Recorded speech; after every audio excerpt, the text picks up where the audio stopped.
Choujin X Chapter 42. And look, man, I know the last couple of videos, it felt like we were getting closer to the end, possibly the end of the series, right? But the series of events that are brewing up seem as if they are going to take some time to develop, and I am in love with that thought. And what this chapter did for us today was tie up some of the loose ends from the whole hyena saga. You know, we are getting towards the tail end of the whole opium investigation, which seems to become fruitless so far, right?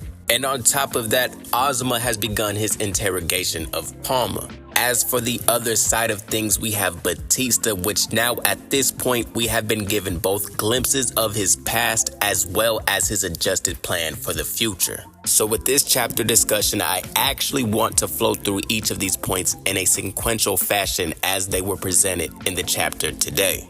Beginning with the old market investigation, now we are currently on the 10th day, which means those 2 weeks that Sato gave Tokyo are almost done. And if we are strictly speaking on the opium investigation, I could so far say that this has been a fail by Tokyo and the two mics, because the whole Palma situation was more of a side quest. The main thing was trying to find where the opium is hidden, but all we have came away with so far are 40 drug dealer arrests without any leads. On top of that, with this many drug dealers now off the street, suspicion in Minami will eventually arise. And with 4 days remaining of Tokyo's investigation, we have been given a little bit of a hint that Palma may be the one to break open this investigation. This would also open up a door for an unintentional good cop, bad cop routine between Tokyo and Azuma. Now, as we see in the interaction between Azuma and Palma, Azuma has absolutely no intention in making Palma feel comfortable.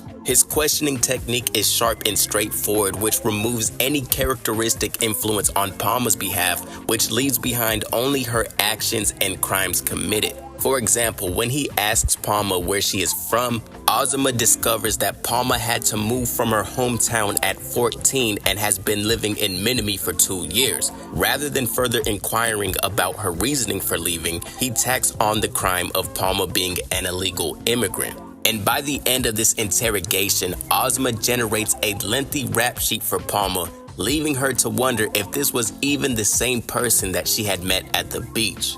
Now, although Azuma came up short, I still believe that Palma can contribute to the investigation, that is, with the right questioning.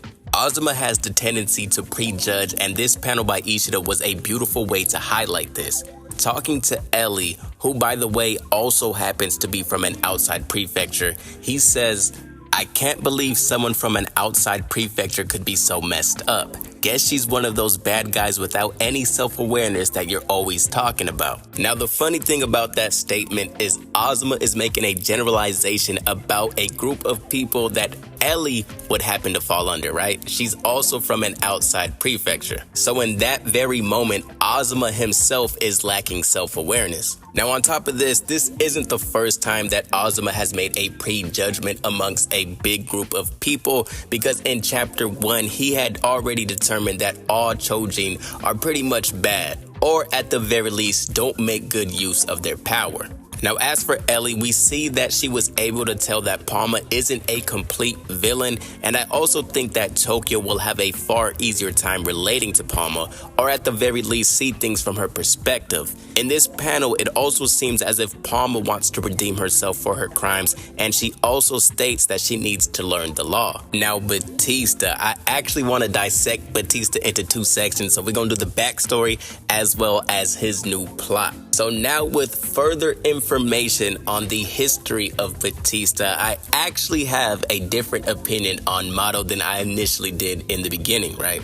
Because this flashback has transformed her into this harbinger of a tough reality rather than someone who is just barking out a cold-blooded order. Initially, I thought it was more of a situation where Mato orders Hoshi to kill Batista and Batista just runs away. You know, similar to a Abrahamic type sacrifice where Mato is testing Hoshi. But with further developments, we see that Batista actually renounced his powers in order to avoid the future that Mato saw. Now, further along the line, we see that Batista is still involved with Yamato Mori. However, this time he is just a scientist and he is working on the early stages of Zember, which was then Ember, until eventually where he finds himself making a deal with the No. Now, what pushed Batista over the edge and act out to do such a thing is still undetermined, but we can make an assumption that it had something to do with Hartley. In this panel with Batista meeting the No, we see that he is actually wearing a wedding ring, so it is likely that he has lost Hartley and maybe even used her as the guinea pig for Ember. Now, as for Batista's current plan, we see that he has came away with a new discovery since the Palma incident.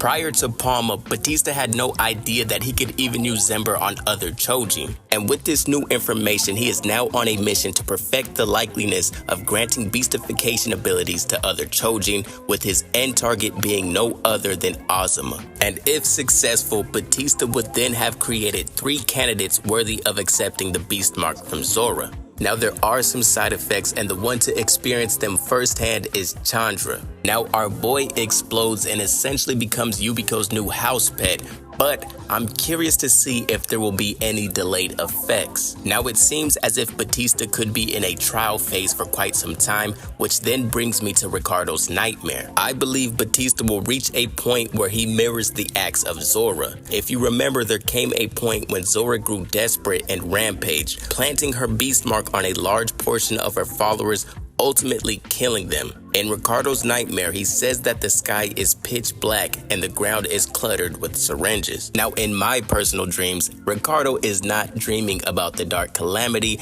but more so something that happens before then, right? Because I would love to have a major event before the grand scheme major event. Like honestly, personally, I want this thing to last as long as it possibly can, as long as the story continues to make sense, as long as we continue to get these peak chapters. Also, who would have predicted that we get a Batista backstory before we even get the Azuma backstory? To me, this makes me believe that we still have some time left with this story, because if Azuma is the priority for Batista, and if Azuma eventually gets this beast mark, we have to see why it happens. I don't think he's gonna get kidnapped again.